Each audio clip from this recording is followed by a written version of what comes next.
We see the story of Jesus going to the cross, and everything seems to kind of be hand in hand. And then there's this one character that seems to interrupt the narrative. His name's Barabbas. We don't even know much about him except that he's a murderer, a leader of an insurrection, a rebel. And why he's even mentioned, sometimes I'm not so sure. It's like, what? This is about Jesus going to the cross. So in this moment, Pilate thinks, I hold the destinies of these two men in my hand. I know the Jews have a tradition that on a holy day, I will release one of the prisoners on death row. Pilate stands on this audacious stage, who now presents Jesus, Son of the living God, versus Barabbas, the thug and rebel. He says, all right, who do you want? This is blasphemy. This has gone too far. There's no comparison. This is a rightful prisoner, a man who should be on death row. He's a rebel against Rome. He leads a rebellion. He murders people. He's a bad man. He's a thug and he's a crook. He deserves the chains and he deserves the crucifixion.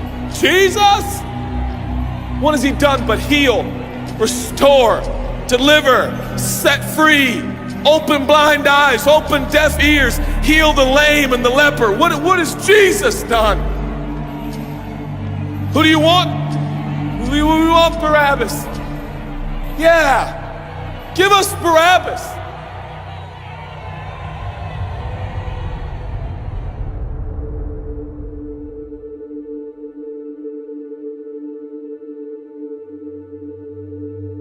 People say, give us Barabbas. The Roman soldiers come up and they put the key in and they unlock Barabbas from his chains and shackles. And he walks down the platform, welcomed by all of his thug friends. Yeah, the people love me. Yeah, that's right. I don't even know who this Jesus guy is, but all I know is my people love me.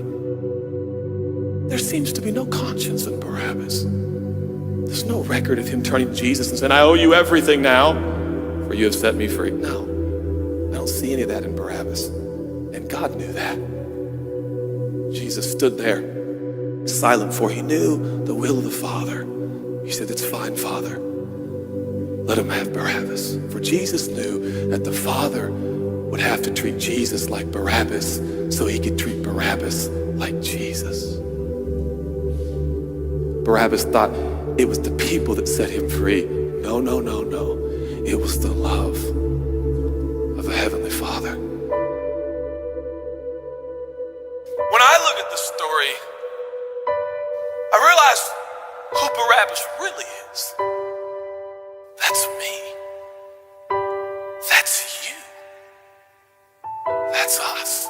For while we were still sinners, Christ died for us.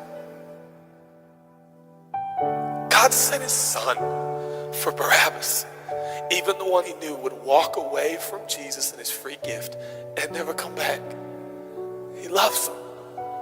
And the nerve, the gall, and the audacity of believers to think, I got saved by grace, but now that I'm in this deep, dark place of bondage, I better work hard to get myself out. What? That's the opposite of the gospel. Are you bound? Are you held under the power of this temptation, this sin? You feel like it's controlling you? What are you gonna do? I'm gonna shake myself free. Stop it! No, you won't!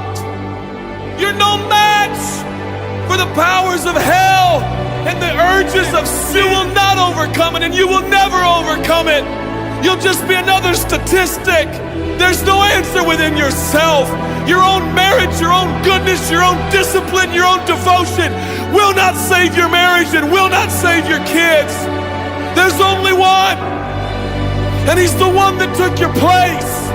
He's the one that stood silently on the platform with Pilate and said, yes, let him have Barabbas. Take me. How many times have I stood on that platform with Pilate and Jesus, and I'm the Barabbas, and they start to take my chains off, and I say, no, no, I deserve this. I deserve the guilt. I deserve the shame. I deserve the consequence. I deserve it.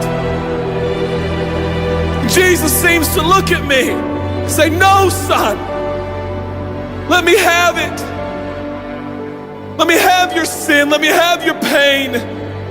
No, God, I did it to myself. I deserve it. My marriage won't make it. This is what I deserve. I deserve divorce. I deserve poverty. I deserve sickness. I deserve it all. No!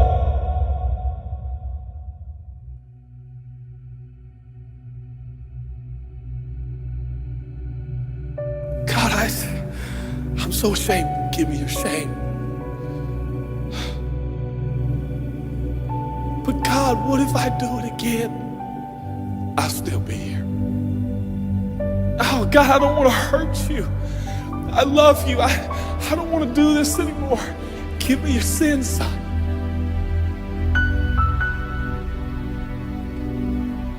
This is all we got. It's all I got. It's all you got.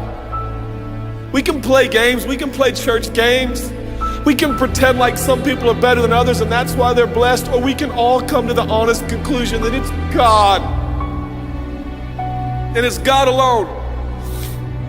The greatest challenge is not your discipline, your devotion, your focus. Your greatest challenge is believing the gospel. Could it be that there's a God with a love so scandalous, so wide, so deep, so vast, so high, so expansive, so welcoming, so inclusive? Let me have your sin, son. Okay. And I give him my sin. And I stand in this empty space of forgiveness and acceptance while Jesus walks off to the cross that I deserve. I see him walking to the post to be whipped. As I stand a free man, all the attention is turned now. And I feel the love of God saying, go son, live your life.